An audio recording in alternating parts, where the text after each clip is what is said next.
All right, now at Zero Block 30, we're privileged to have an Air Force veteran who is still doing things in the veteran community. It's one of the things that we talk about often on this show, and being a lifelong veteran and doing things for those whenever you get out of the service. Her name is Jen Burch, and she is an Air Force veteran, spent 6 years doing all kinds of stuff. I saw you in one blog post on More on the Rocks. You're handling some skull, like some straight up skull bone. So what did you do in the Air Force that had you in Afghanistan touching somebody's actual skull? Yeah, so I originally joined the Air Force and I went as like an open job. So that means when I get in, the Air Force gets to pick what I want to do. And I knew I wanted to do medicine, but the Air Force had other plans for me to go into a civil engineering unit. And I'm like, oh, you do not want me in an engineering unit. I didn't get past calculus. But here I am. And, my instructors were like, it's okay. You can cross train, you can go back to school. And so I was like, okay, well, I'll make the best of it. The military is already a man's world. In some cases, obviously that's changing, thank God. But a civil engineering unit, I was like one of 3 women. And so I really had to toughen up in a lot of ways. I didn't think I would make it in the military. And so when it came down to my deployment, I was really surprised that I made it through that as well as I did. But up until my deployment, I was studying a pre-med major. I was taking at least 2 to 3 classes at night a week, trying really hard because at that point I was like, well, if I'm going to do this as a career, I want to be an officer and at least get paid for it and do what I want to do as a medical officer. And so I started studying. I ended up going from Missouri to Japan. And from Japan and Okinawa is when I deployed. When I got, first off, I want to say when I deployed, I had less than a 24-hour notice that I was actually going to Afghanistan. Wow. You guys are both military and you have to have these exercises and bag drags and everybody complains about it. It's like, you're never going to get called up last minute. And then it happens to you. And it's like, oh, this really does happen. Fuck. Yeah. There's a reason behind this. Yeah. So it might be better that way. Like you don't have all the dread. Like it's just like, okay, well, now I don't have to think about it for months. I'm just going to go. Right. So I was already scheduled to go, but I had a month until I was supposed to. So this way it was like my commander escorted me to all my out processing, and it was just like a smooth line for me. So yeah, it was definitely good in some ways. So that's how my deployment started. And then took me 5 days to get to Afghanistan because, in Japan, you think you go the back way. Yeah. You go the long way around. Right. Yeah, it makes no sense. I went from Okinawa too. Like, and you go from Okinawa, then we stopped in California, flew to Germany, and then you go into Iraq, and it makes no sense. It seems like you're flying 3/4 way around the globe. Right, exactly. I mean, the nice thing is most of the way I got to fly private, so I was racking up some nice sky miles. That is good. Good. Yeah. That is good. Yeah. Yeah. So whenever you're actually in Afghanistan, what was your involvement around burn pits? Did you see it? Were you involved personally, or did you just hear stories from other people? So I was involved personally. So sorry, I was giving you the long version. The short version is I got there.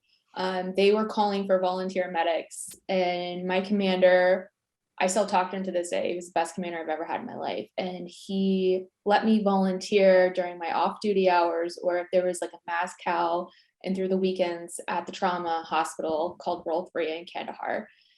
And as you know, burn pits were still existing over there. They were starting to fire up incinerators. However, the incinerators really didn't make much of a difference because it's so dusty there. So all those fumes and particles coming from the incinerators along with the burn pits get into that dust, and you're just sitting there breathing it in. And one of my jobs, especially when I started volunteering as medic, was to go out into the flight line to meet the birds to bring patients in. You got the rotaries coming in, kicking up all the dust, and you're just sitting there breathing it in, not thinking about it. I didn't think a second about how bad that could be. And even if you did, most likely, because the military, what are you going to do about it? And you just like, oh, whatever, it's part of the job. Like I'm 25 right now. Like that's going to be a 40-year-old me problem. I don't even know if I'll make it to 40. Right. Like, I don't care. Well, you're also thinking, well, I'm untouchable in some cases. Right. Although, you're more worried about rocket attacks than breathing in some dust. Right. So that was part of the job, you know, in bird pits, they're burning medical waste, Everything. human waste, everything. It is like so many times, like you could not dig a hole in the United States and burn one thing out of that was in that burn pits. It's against the law, you know, OSHA regulations. Obviously the DoD doesn't have to follow that for certain reasons, but yeah, so I'm just in there breathing it in, breathing it out. I was an avid runner before I left, and I decided to run like a half marathon, a 5K around the flight line in Afghanistan because, you know, something to do on your something off to time. do, right? Yeah. And so you're breathing it in more. And so I was there for about 7 months,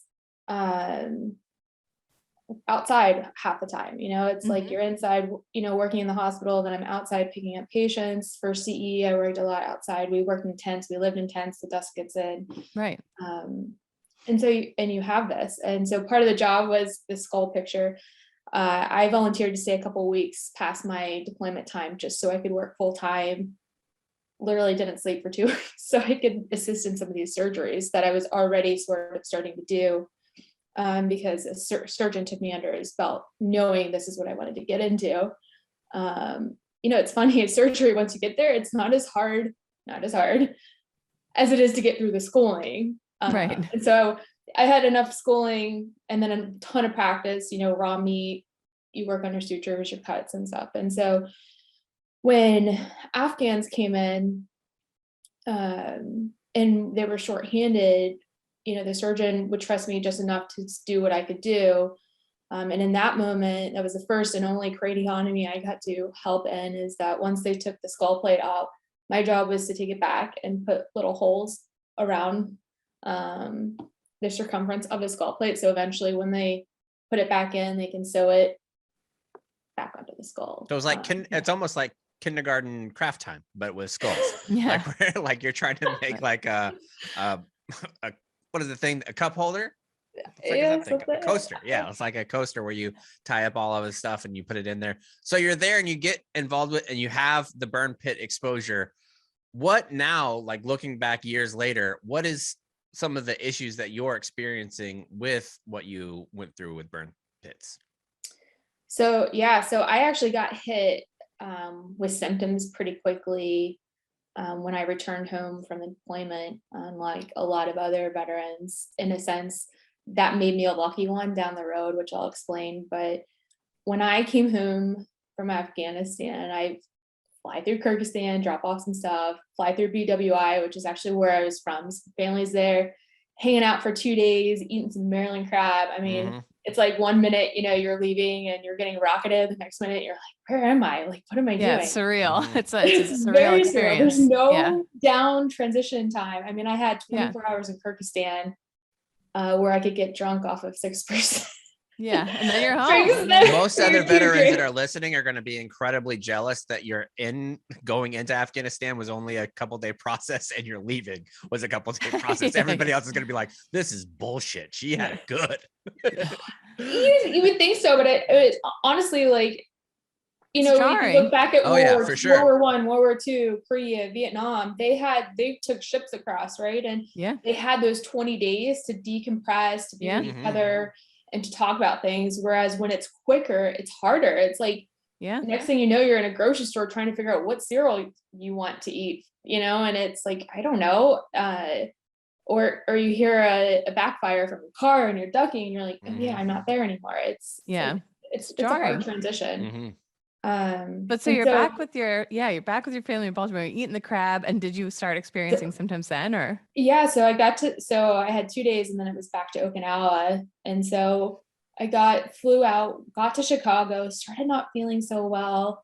All those Sky Miles paid off. I got up to first class, and that's when we started the beds. And I remember we were flying over Seattle and I am like sweating but freezing. The flight attendants could see, you know, they knew I was military. They could see I was getting sick, and they were just giving me all the blankets, and I'm just sitting there shaking, and it's just so bad. And they were like, to a point where they asked me, should we land the plane? We're about to pass through Seattle. This is the last chance. And I was like, no, please don't do that for me. So I get, you know, I'm just sitting there the whole time. It's just getting worse. I get into Tokyo, to Narita. I get flagged because even back then they were doing the medical strains. So I had a fever, had to talk to them. I was like, look, I'm traveling with weapons, all this gear. I just want to get home. So they let me go. I get to Okinawa. Not one person from my unit is there to pick me up. So I'm by myself, and I ended up taking a cab straight to the Naval Hospital. And I was coming down with pneumonia and bronchitis and just super sick. And I know my cousin, he's been deployed several times. He's out now too. And they call it like the Iraq or Afghanistan crud, the ones that get sick right afterwards. And now I got it. And so the next 2 weeks I was on, my R&R was on bed rest. It was horrible. And so that's when my symptoms started. Again, I was an avid runner, and now I'm going out there and struggling to run a mile. A couple months down the road, I get PCS to Buckley in Colorado. I had lived in Colorado before and was used to the altitude. And so I get there, I'm trying to run a PT test. I can't do it. And it's like, oh gosh, like I can't fail this. What's wrong with me? And it gets worse because you go from, for people that aren't familiar with Okinawa's climate, Okinawa is very humid. The air is thick. It's almost like you could cut it with a knife. So if you have lung issues, Okinawa is a great spot to be. And then you go to Colorado where the air is a lot more thin, and you're really going to see what your lungs are doing. Right. And so, I get over there, I can't run. They're like, well, it's just the altitude. We can adjust for that. A year later, I'm like, okay, it only takes 2 weeks to adjust. I'm still not adjusting. And now I'm also in a unit. I'm back in a CE unit, and nobody knew what I had just been through as well, or experienced, as far as the trauma that I saw doing the mortuary affairs, which I did a lot of. And so I'm sick. I'm like totally at the height of post-traumatic stress, and just not myself anymore. And so it was like, my supervisor was like, oh, you're just trying to get out of PT test. I'm like, no, like I've always been an avid runner. Like the only thing I've ever stuck at is my push-ups, but I can get those done. Right. And so anyways, it becomes this battle of trying to figure out what's wrong with me. I'm still in my 20s. They're like, are you making it up? And I'm like, no, I promise. And what year was this? Something's wrong. So I got home in 2011. Okay. So it went from like 2011 to 2014 is when I medically was retired. And so with all of that struggle and a supervisor who was just so toxic, didn't know what I was going through. And to know like you're somebody who volunteered to stay longer, who volunteered on the weekends in your free time while you're deployed to do things way outside your duty, and then you get back home and someone in your own unit's calling you a slacker and that you're not trying, like that's also maddening. Like that adds to the mental stress. And it was hard. And they never asked, even my commander never asked what I did over there, why. I came home with a commendation medal, and I was only an E4. I was like one of 2 E4s out of the Air Force during that time to get one. And you think you'd look at that like, well, she must have did something right. Yeah. Right. And it came down to I started showing up late to work, like 5-10 minutes late. I also started getting really bad migraines, which I thought was just, from something else, but they're actually starting to associate this with burn pits. And so I would be in the ER. I mean, worst pain of my life, just totally falling apart, no support. My mental health is like failing. I'm in my like other supervisor's office crying every other day, like something's wrong with me, I don't know. And it boiled down to in May of 2012, I actually tried to take my life because I was so, I gave up. Like I had no support. I didn't see myself going anywhere. I was working my ass off to go become an officer, and I was like, well, this is not going to work now. It was hard. And I even had told my leadership, like, I'm having these thoughts, and they still didn't do anything. And then after 2 weeks of being in the hospital, I was hit with more paperwork for You know all of what'll that. make her feel better? Paperwork. That'll Yeah, be. and Yeah. if you're a civilian listening, by paperwork she means negative paperwork, like you would go to the HR to get, like where they're going to try to charge you under the UCMJ for the things that you're doing. But it's interesting to me listening from 2011, 2014, the major problems, not only excluding the medical side, is that you don't have commands that are listening. You don't have medical commands. You don't have individual unit commands that are listening. And whenever you have that, you hope with new knowledge, new medical evidence that those things are going to try to change, which is what you and the organization that you're working with now are trying to do. And that's the reason why we have you on the show, because last week you were in DC, or you were doing Zoom meetings with people that are in DC, and you were trying to get more attention on this issue to get the VA, one, to have benefits stepped up, and two, to do widespread screenings across of everybody that deployed to Iraq or Afghanistan to see if they're having that. And then you had a viral moment that happened while you're explaining the story that you just told us, that it included your situation being so dire that you thought about taking your own life. Last week, you meet with the Department of Home or Veteran Affairs Council and that board for Congress. Can you walk us through a little bit of what happened whenever you're testifying before Congress? Yeah, so fast forward, now I'm an advocate for veterans, because if I was taught by my grandmother, if you can take a negative and turn it into a positive, then it was almost a mistake or anything worth learning, right? And so now I speak on behalf of veterans here in DC, and the House Committee on Veteran Affairs had a roundtable that I participated in with various committee members, and there were actually a lot on the call in the beginning, which was so nice and refreshing to see. And the legislation that we were talking about is the Honoring Our Pact Act, and this is huge, and it establishes a presumption of service connection for 23 respiratory illnesses. And so for me, it took me 7 years of advocating on behalf of myself, my employer, medical, lots of doctors, thousands of dollars, ER trips, to get recognized with the VA. Well, these presumptions that it establishes, veterans, it removes that burden of proof on the veteran. Mm-hmm. And that's just one of the things that the PACT Act will do. It also creates training for VA doctors. So, you see myself, a 34-year-old, I look healthy, right? I go in, they're not going to ever suspect like rare cancers or any kind of these rare diseases because, well, I'm 34, I look healthy, right? I don't need to do any of that stuff. Well, there are veterans going in at the same age or even younger that are coming down with rare cancers, but the doctors don't go there first because they don't think in their head, well, they've been exposed to burn pits, so maybe we should take a look at this. And veterans are dying because of this. Mm-hmm.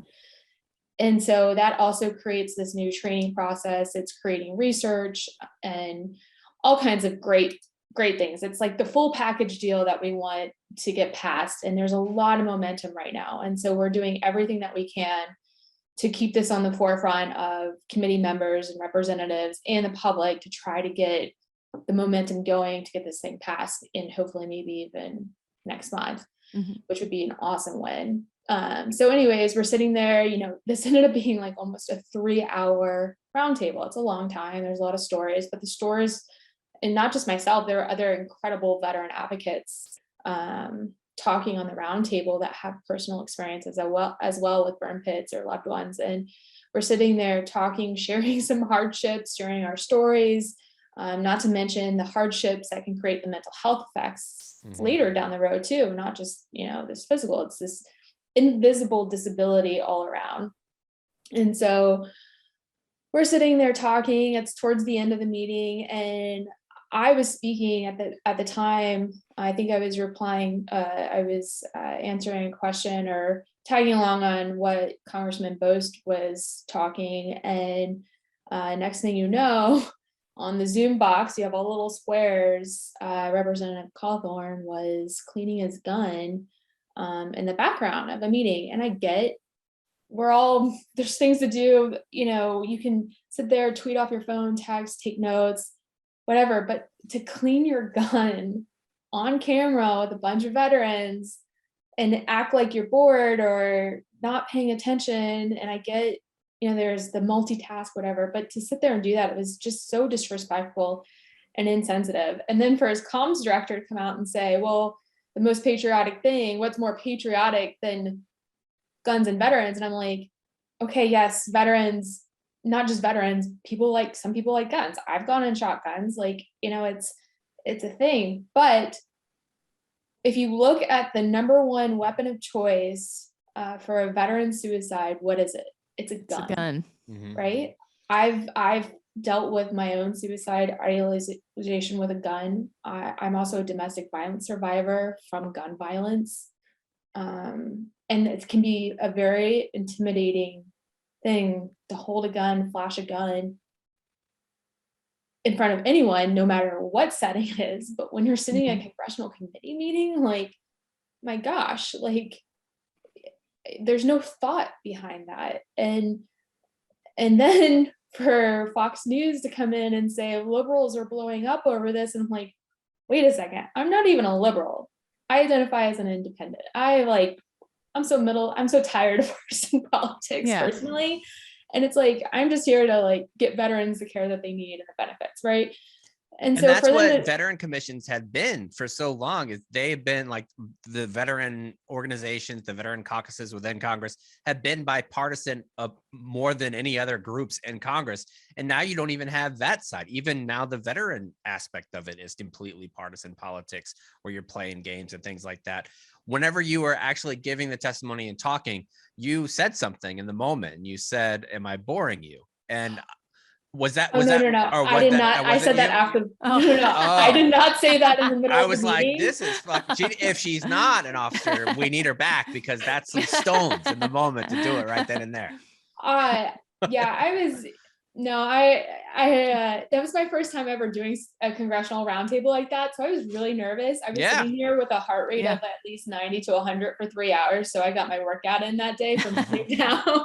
Yeah. I think I would have been too nervous to say that. Now, knowing this, if it happens again, I would probably say something.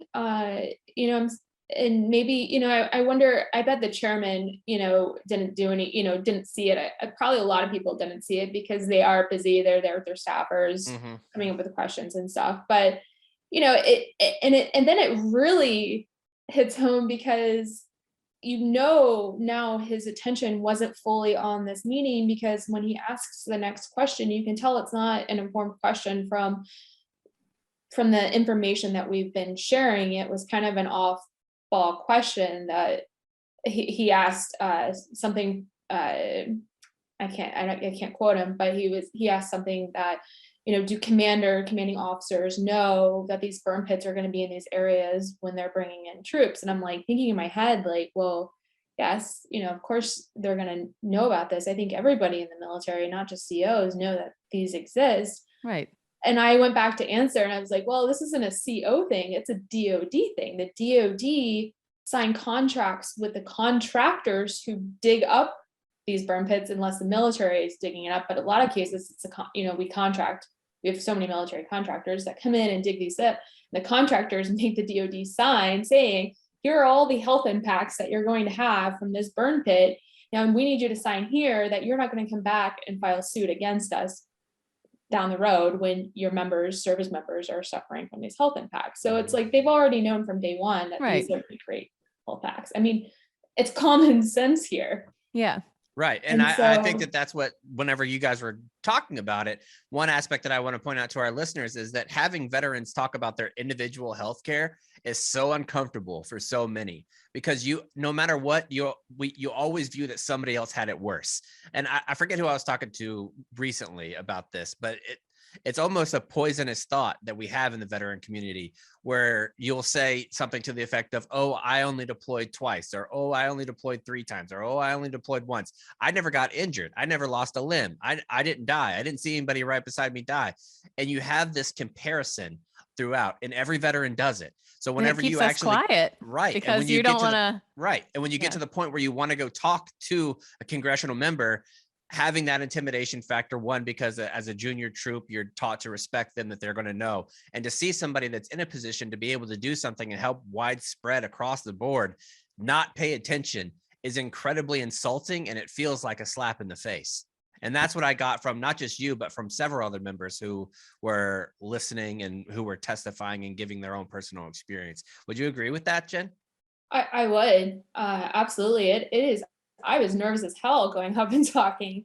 Sorry, I probably shouldn't say that. No, you're fine. No, please. This show, we talk about everything. Yeah. You know, it is, and it's hard. And yes, I have shared my story. You can Google me and it'll come up, but every time it is really hard. Yeah. It's very vulnerable stuff. And I remember back in November, we were having in-person congressional meetings for the day, and I got lucky and I got to be on Jon Stewart's team. He is such an amazing advocate for veterans. I have pages of notes of quotes that he says. I'm like, gosh, yes, that's great. That's great. You know, and we're sitting there, and one of the guys with us, and forgive me, I totally am blanking on his name. He's sitting there with oxygen, and he's also a veteran. And we're in I believe, the Pennsylvania office, and he starts to talk about the trouble that he's had to get his benefits with the VA approved, although he has to have oxygen because has constricted bronchiolitis. And he's gotten denied by his TRICARE, he's medically retired, denied by the VA, all because they can't service connect it because he didn't start showing symptoms while he was still in the military. And then I look at myself talking about being timid or the comparison with the veterans. And I'm like, oh my gosh, like I got medically retired, so I have TRICARE as well. And thank God, because I use that because I'm still hesitant to go to the VA. And although I have paid money out of pocket, they have been able to approve different treatments and doctor's visits, because while I was still in the military, especially coming home, I came down with pneumonia and bronchitis, and so they could easily correlate the two, right? And I'm sitting there thinking, this guy is paying out of pocket for his oxygen tank. Thank God I don't need oxygen. The only thing I have is an inhaler. And I'm sitting there like, oh my gosh, like I don't, deserve my benefits. Like here, like I want you to have them. Like, and that's such a hard thing. And we're sitting there, and he's telling the staffers this, and they're like, well, have you called or emailed us? And he's like, he's written dozens of letters. He's emailed. Not I've actually reached out to every years. single one of you sitting here right now. Yeah, like you've all heard from me. You just don't. And nothing. And Right. It's like, how is this acceptable for our veterans here? And, I even look at, so like when I was getting out, I was having these lung issues, right? They never approved my disability for the toxic exposure, right? When I got out, even though I had a nodule in my lung, and the doctors were saying I needed follow-up work because it's a precursor to cancer. And so 7 years later, I finally got enough paperwork, doctor's visits, ER visits, where I've been on oxygen because of that, and submitted it in the most organized way you could possibly imagine, like color tabbed, everything, and finally got it approved. But then I look at someone like this who is showing a visible symptom, just like if you're missing your leg, right? You can see it. He's on oxygen. You can't miss it. He's young. I think he's still in his upper 30s, and he still can't get approved. What's wrong with this picture? Right. That's yeah, it's crazy. That's nuts. And so it's hard, and it's the comparison. It's like, you look at when the war first started and people started losing limbs, and you see them at Walter Reed and they're just doing basic stuff. Today you walk into Walter Reed and it's state-of-the-art facilities. It's the best facility to rehab loss of limbs, prosthetics, the best in the world, right? And that's a visible injury, we see it, or the burns, we see it. But there's a lot of veterans out there that are suffering, and it's all invisible. And that's where veterans, I think, start to think that it's in their head. And so for one thing, like you're having gastrointestinal issues, migraines, lung problems, and you're thinking this is all in your head, or the doctors are saying it's all in like your head. It's the like Gulf benefits. War syndrome. The Gulf War veterans Right. went through this, and everyone thought they all were told they were crazy, and it turns out they're not crazy. They Right. very And it can real drive crime. somebody crazy. Yeah, it can absolutely, lead sure. somebody to take their own life. And Right. they wonder why suicide rates are so high. And it's here you go. Here are all the different reasons. that somebody could take their own life. So why don't we change this regulation, change this policy? And not only are you going to potentially save a life from whether it's cancer or a suicide, you're going to make them feel better, and they're going to be able to get up, feel better, and go back to work. So a lot of them can't work because of the Right. right now. No doubt about it. And the only way that we're going to get to that spot where Congress actually cares is if there's more veterans like you out there talking to them and sharing your own personal stories and not taking no for an answer. If you're listening and you think that you have some of the effects of the toxic burns, one, make sure that you go and talk to your doctor and try to set up an appointment with the VA. Two, reach out to organizations like the IAVA who are trying to do so much, and share your stories with them. They want to hear that as well. Jen, thank you so much for taking the time to join us, and thanks for taking the time to talk to those who should be giving a fuck, but oftentimes seems like they are not. Hit up your representatives, damn it, and make sure they're listening to you. Can I say one more thing? Of course. Right now there's a lot of momentum, and I want to take what this negative thing with Cawthron and turn it into a positive with all this attention. Is that if they go to the IAVA website, and I can just send you the link, but go to the IAVA website, click on the take action page, and it'll say burn fits, and it's a letter that's already drafted. All you have to do is put your name, your zip code, it finds your representatives, and it gets sent to them. And it's the same one all you cheap fucks did for the 3M ear things, like for the earplugs. Same type of thing. But it's like you send this letter, they get it, and the more that they get from veterans or family of veterans, friends of veterans, whatever, the more that it's showing up in their inbox, the more they're going to start paying attention. And we have veterans that are dying, I don't know, weekly, monthly, and or coming down with these rare cancers, and the time is now to get this legislation passed.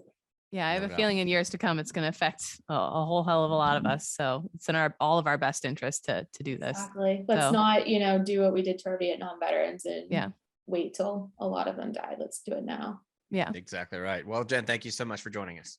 Thanks for having me.